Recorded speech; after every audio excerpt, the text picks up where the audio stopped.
صدر جلسہ اور معزز حاضرین، میرے سامنے اس وقت جو لوگ بیٹھے ہیں،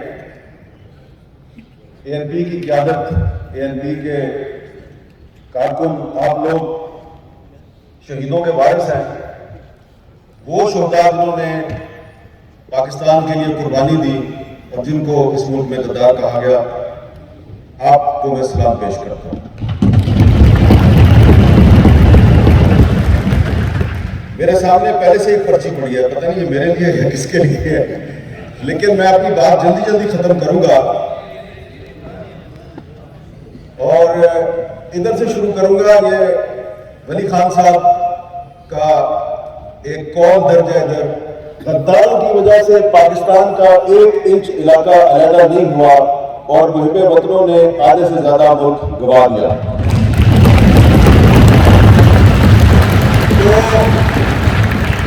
مجھے بڑی خوشی ہے کہ اس وقت میں غداروں کے ساتھ ہم نوا بنا ہوا ہوں۔ اللہ کا شکر ہے کہ محب وطن ہمیں اپنی تقریبات میں نہیں بلاتے۔ اور ابھی جب میں یہاں پہ بیٹھا ہوا تھا تو احمد خان صاحب آئے، انہوں نے مجھے کچھ کتابیں دی۔ جب انہوں نے مجھے کتابیں دی تو یہ کتاب سب سے اوپر تھی۔ میں نے کہا خان صاحب یہ کتاب آپ بہت سال پہلے، 25-30 سال پہلے جب چھپی تھی، فاروق قریشی صاحب نے جب یہ کتاب چھاپی تھی تو میں نے اسی وقت پڑھ لی تھی۔ دوسری کتاب تھی پرویز خان صاحب کے سامنے بیٹھے، انگریزی میں باچا خان کی جو کتاب ہے، بڑی زبردست کتاب ہے۔ میں نے کہا یار یہ کتاب تو ہے، یہ پچھلے سال میں نے جو باچا خان مرکز میں جو آپ کا فنکشن ہوا تھا ادھر میں نے تقریر میں اس کتاب کا ذکر کیا تھا، یہ بھی میرے پاس ہے۔ وہ چلے گئے اور کافی دیر بعد واپس آئے اور انہوں نے پھر مجھے کچھ مزید ایسی کتابیں لا کے دی جن کو دیکھ کے مجھے خوشی ہوئی۔ ان میں سے بھی کچھ میں نے پڑھ رکھی ہیں، لیکن میں نے کہا کہ بار بار اب واپس کرنا اچھا نہیں، میں نے ان سے وہ ریسیو کر لی۔ تو مجھے بڑی خوشی ہے کہ باچا خان اور ولی خان کے جو نام لیوا ہیں ان کا تعلق کتاب کے ساتھ ہے، کلاشنکوف کے ساتھ نہیں ہے۔ اور وہ جیسا آدمی جب آپ کے پاس آتا ہے، ملتا ہے، تو آپ ہمیں کتابیں دیتے ہیں، اپنے بیانات نہیں دیتے کہ یہ اخبار میں جا کے چھاپ دیں۔ تو ابھی میں نے یہ کتاب جو ہے شاہ محمد شاہ صاحب کے سامنے پڑھی تھی، میں نے کتاب اٹھا لی ان سے معذرت کے ساتھ، کیونکہ یہاں پر میرے بھائی جو ہیں عوامی تحریک کے راہو صاحب، انہوں نے کہا کہ کمیشن بننا چاہیے جس میں فیصلہ کیا جائے کہ پاکستان کو سب سے زیادہ نقصان کس نے پہنچایا۔ تو وہ کمیشن جو ہے نا، وہ تو اس میں میرے جیسے لوگ تو نہیں شامل ہو سکتے، کیونکہ ہم تو پہلے ہی پارٹی ہیں، کیونکہ ہم تو آپ غداروں کے ساتھی ہیں۔ تو کمیشن میں تو وہ لوگ شامل ہوں جن پہ کسی نے کبھی کوئی الزام نہ لگایا۔ لیکن میں آج آپ سب حاضرین جو یہاں پہ موجود ہیں، آپ کو دعوت دوں گا، خاص طور پہ رضا ربانی صاحب، کہ یہ کتاب ضرور پڑھ لیں۔ یہ کتاب جو ہے نا، اس کتاب میں کچھ ایسی چیزیں ہیں جو وہ سامنے لکھا ہوا ہے اس کی تصدیق کرتی ہے۔ اور اس میں ایک ولی خان صاحب کا انٹرویو ہے جو اختر کشمیری صاحب نے کیا تھا، اور اس انٹرویو میں ولی خان صاحب نے یہ بتایا ہے کہ ہمیں کس کس طریقے سے پاکستان بننے کے بعد کس کس طریقے سے ہمیں بلیک میل کیا گیا، دباؤ میں لانے کی کوشش کی گئی، ہمیں جیلوں میں ڈالا گیا، اور پھر سمجھوتا کرنے کے لیے ہمیں کہا گیا کہ آپ ہمارے ساتھ اقتدار میں شامل ہو جائیں، ہم آپ کو منسٹری دیں گے، چیف منسٹری دیں گے، آپ بس ہمارے ساتھ شامل اقتدار ہو جائیں۔ اور کہانی پتہ کب سے شروع ہوتی ہے؟ سکندر مرزا سے۔ اور سکندر مرزا جو ہے اس نے ایک دفعہ ولی خان صاحب کہتے ہیں اپنے انٹرویو میں کہ مجھے اس نے کسی طریقے سے بڑی مشکل سے ملاقات پہ راضی کیا، میں ملاقات کرنے چلا گیا، میں نے کہا چلیں یہ ہمارے علاقے میں کبھی پولیٹیکل ایجنٹ رہا ہے، کمشنر بھی رہا ہے، تو مل لیتے ہیں۔ تو اس نے بڑی خوشامد کی اور کہا کہ آپ ہمارے ساتھ شامل اقتدار ہو جائیں۔ تو ولی خان صاحب نے اپنی جان چھڑائی، جب وہ جان چھوڑنے پہ آمادہ نہ ہوا تو تو یہ کتاب میں لکھا ہوا ہے رضا ربانی صاحب. ولی خان صاحب کہتے ہیں میں اس کے دفتر سے بھاگ اٹھا, تو میں جب بھاگ کے باہر نکلا تو وہ میرے پیچھے پیچھے بھاگا. سکندر مرزا صدر پاکستان ولی خان صاحب کے پیچھے پیچھے بھاگا. تو ولی خان رکے, انہوں نے کہا خدا کا خوف کرو, تم صدر پاکستان ہو, میرے پیچھے بچوں کی طرح بھاگ رہے ہو, میں نے تمہاری حکومت میں شامل نہیں ہونا, لوگ کیا کہیں گے, کارڈ بھی دیکھو. اس نے کہا نہیں, تم میرے ساتھ حکومت میں شامل ہو. بچوں کی طرح ضد کی. پھر ایک اور واقعہ ہے, وہ بہت ہی اہم واقعہ ہے کہ وہ کافی سال گزر گئے, باچا خان اور ولی خان نے کافی سال جیلوں میں گزار دیے. تو ایوب خان جب صدر پاکستان تھا تو ایوب خان نے بھی ولی خان صاحب کو بلایا اور کہا کہ میں آپ کا بڑا فین ہوں, آپ کو میں بڑا پسند کرتا ہوں, آپ کی ذہانت کا بڑا قائل ہوں, مجھے آپ کی مدد چاہیے. تو ولی خان بابا نے کہا آپ کو میری کیا مدد چاہیے؟ تو ایوب خان نے کہا ہم نے پاکستان کو مضبوط بنانا ہے. تو ولی خان صاحب نے کہا کہ بتائیے کیسے مضبوط بنانا ہے؟ پاکستان کو مضبوط بنانے کے لیے ہم آپ سے ہر قسم کا تعاون کرنے کے لیے تیار ہیں. تو جنرل ایوب خان نے ولی خان بابا سے کہا کہ پاکستان کو مضبوط بنانے کے لیے ضروری ہے کہ یہ جو مشرقی پاکستان ہے اس سے جان چھڑا دیں, اور آپ اس میں میرا ساتھ دیں, کسی طریقے سے ان بنگالیوں سے جان چھوٹ جائے تو یہ پاکستان بڑا مضبوط ہو جائے گا. یہ اس کتاب میں موجود ہے. اور ولی خان صاحب کہتے ہیں میں یہ بات سن کے بڑا حیران ہوا, تو میں نے اس کو یہ کہا کہ مشرقی پاکستان کو پاکستان سے توڑنے کے لیے تو میں تمہارا ساتھ نہیں دوں گا, لیکن اس کو جوڑے رکھنے کے لیے میں ہر وہ کام کروں گا کہ جس سے مشرقی پاکستان اور مغربی پاکستان اکٹھے رہیں اور پاکستان کبھی نہ ٹوٹے. تو آج سے میری دل سے لڑائی ہے. تو آپ سوچیں کہ بہت سے لوگ جو یہ کتابیں نہیں پڑھتے وہ ہو سکتا ہے سمجھے کہ میں غلط بات کہہ رہا ہوں, یہ کتاب موجود ہے, اس میں یہ میں نے پچھلے سال بھی یہ بات کی تھی. تو ہو سکتا ہے کہ اب ایوب خان صاحب کی اولاد ابھی بھی سیاست میں ہے. میں نے پچھلے سال بھی کہا تھا اس کی تردید کرو, کس نے تردید نہیں کی. اس سال بھی کہتا ہوں کہ اس کی تردید کرو, کوئی تردید نہیں کرتا. پتہ کیوں نہیں تردید کرتے؟ کیونکہ ایوب خان نے یہ بات صرف ولی خان صاحب سے نہیں کی, اس نے اور بھی بہت جگہ یہ بات کی, اور وہ بات جو ہے وہ تاریخ کے ریکارڈ کا حصہ ہے. اور اگر کبھی کوئی کمیشن بنا تو ہم اس کمیشن کو وہ ہسٹوریکل ایویڈنس دیں گے کہ جو بات ایوب خان نے ولی خان سے کی وہی بات ایوب خان نے اپنے وزیر قانون جسٹس منیر کے ساتھ کی, اور جسٹس منیر نے بھی وہ بات اپنی کتاب فرام جناح ٹو ضیاء میں لکھ دی ہے کہ صدر پاکستان نے مجھے بلایا, یعنی وزیر قانون کو بلایا اور کہا کہ میں تمہیں ایک ٹاسک دے رہا ہوں. انہوں نے کہا جی بتائیے. ٹاسک یہ ہے کہ یہ جو بنگالی ہیں ان سے جان چھڑاؤ. تو جناب یہ پاکستان جو ہے یہ 1971 میں نہیں ٹوٹا, یہ پاکستان تو 1962 میں ٹوٹ گیا تھا جب ایوب خان نے صدارتی نظام اس ملک پہ نافذ کیا اور جسٹس منیر کو یہ اسائنمنٹ دی پاکستان توڑنے کی, اور نہیں توڑ سکا کیونکہ ولی خان, باچا خان, نواب رسول اللہ خان اس قسم کے جو جمہوریت پسند تھے وہ ایوب خان کے راستے کی رکاوٹ تھے. تو آخر کار پھر ایوب خان نے وہ جو راستے کی رکاوٹ تھی اسی کو اپنے ساتھ ملانے کی کوشش کی 1969 میں, جب ڈیموکریٹک ایکشن کمیٹی ڈیک جب بنی تو اس وقت بھی ولی خان صاحب کو ساتھ ملانے کی کوشش کی تو انہوں نے انکار کر دیا. تو یہ میں آپ کو بتانا چاہتا ہوں کہ یہ جو ریاست پاکستان ہے جس کے کچھ اداروں پہ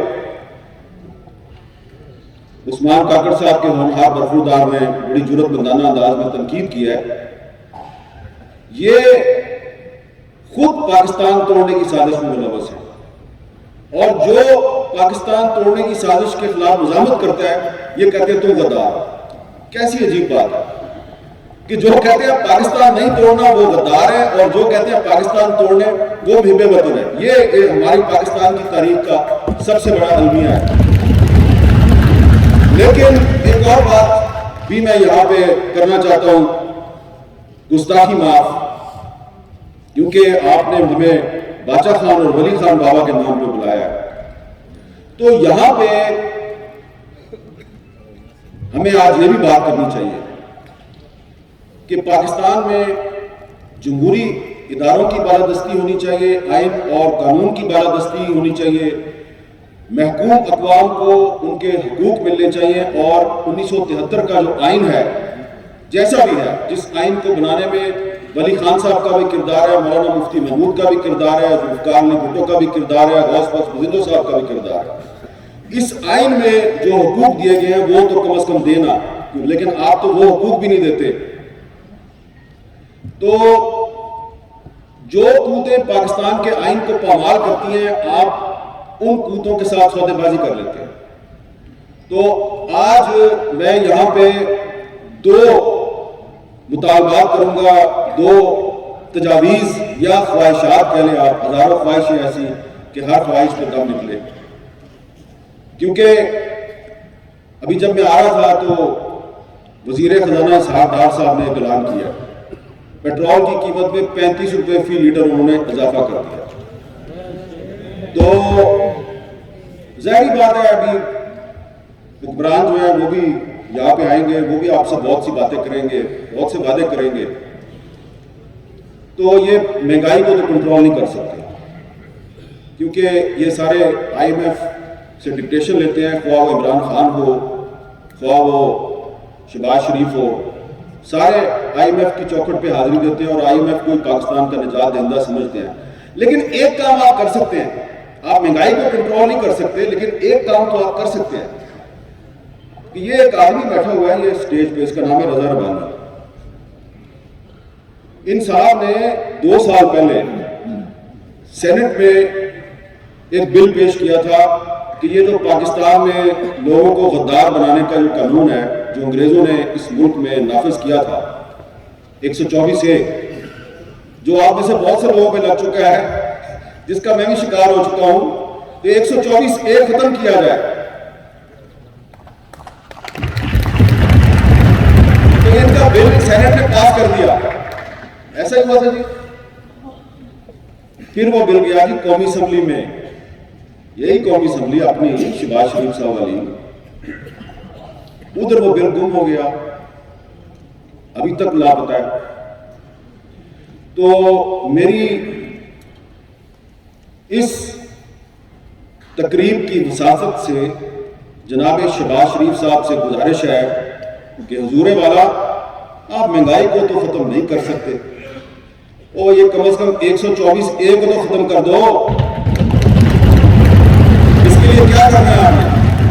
وہ جو بل سینٹ نے پاس کیا ہے وہ بل قومی اسمبلی میں آ گیا ہے، قومی اسمبلی کے اسپیکر کو کہنا ہے کہ یہ بل منظور کرو، 124A ختم ہو جائے گی، انگریز دور کا سیاہ قانون ختم ہو جائے گا۔ لیکن آپ کو بھی پتا ہے اور مجھے بھی پتا ہے یہ نہیں کریں گے۔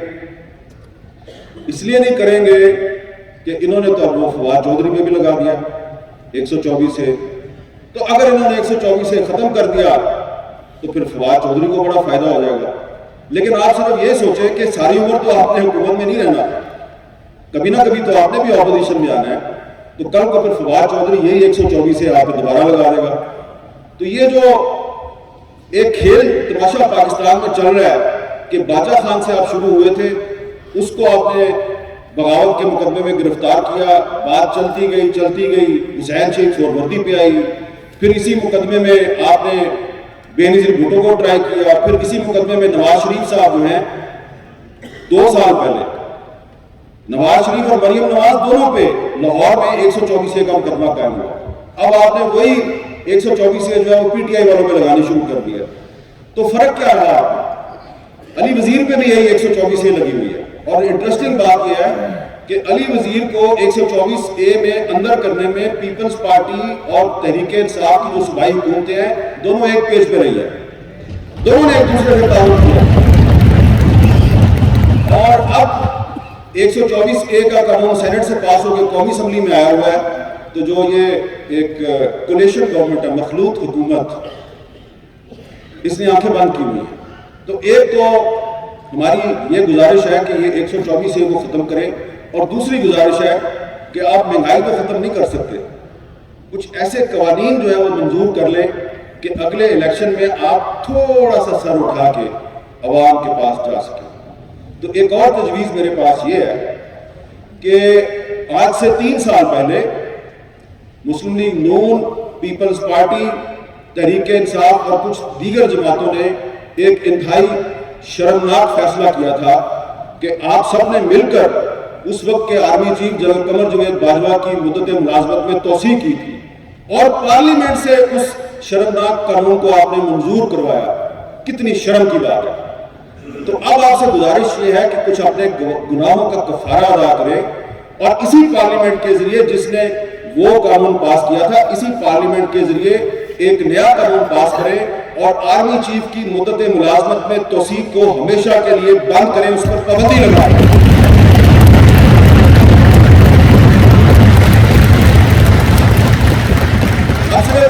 میرے پاس فہرست تو بڑی لمبی ہے، ہزاروں خواہشیں ایسی، میں صرف یہ 2 ہی خواہشیں، میں 2 ہی مطالبات رکھتا ہوں، کیونکہ اس قومی اسمبلی میں 125 سیٹیں خالی ہیں، اپوزیشن ہے نہیں ہے۔ آپ نے صرف ایک رضا رمانی کا بل پاس کرنا ہے، اور ایک جو پچھلا آپ نے ایک قومی جرم کیا تھا جنرل باجوہ کو خوش کرنے کے لیے، اس کا کفارہ ادا کرنا ہے۔ اس کے لیے آپ کے پاس مطلوبہ میجورٹی اس ہاؤس میں موجود ہے، صرف آپ نے تھوڑی سی جرأت کا مظاہرہ کرنا ہے۔ دیکھتے ہیں کہ آپ میں یہ جرأت ہے یا نہیں۔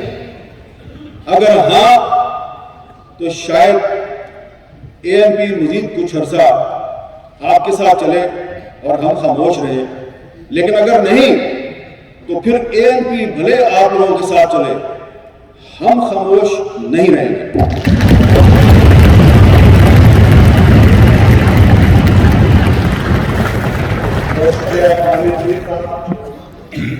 آپ کی افرادیت کے بتاتا چلوں کہ تحریک انصاف کی پچھلی حکومت میں اسی 124A کے تحت علی وزیر پر 19 مقدمے صرف خیبر پختونخوا میں درج ہو چکے ہیں۔